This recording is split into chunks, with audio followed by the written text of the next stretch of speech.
Penyebaran wabah corona atau COVID-19 di ujung masa akhir tahun pelajaran menjadi buah simalakama bagi pemerintah. Saat ini tengah dikaji berbagai opsi ujian bagi siswa tingkat dasar dan menengah sebagai bahan pertimbangan untuk menentukan kelulusan siswa termasuk menggunakan nilai rapor.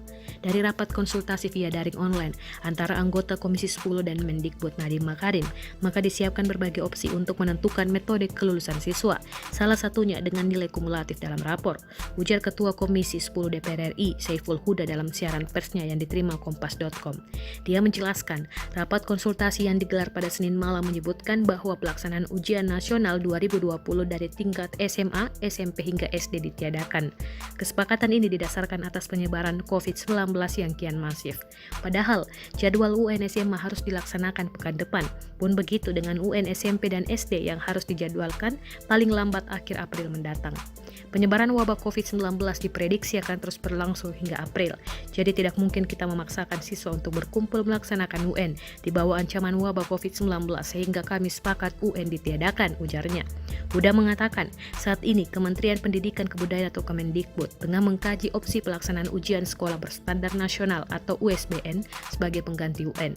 Kendati demikian, opsi tersebut hanya akan diambil jika pihak sekolah mampu menyelenggarakan USBN dalam jaringan atau daring.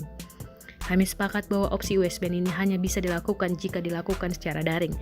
Karena pada prinsipnya kami tidak ingin ada pengumpulan siswa secara fisik di gedung-gedung sekolah, katanya.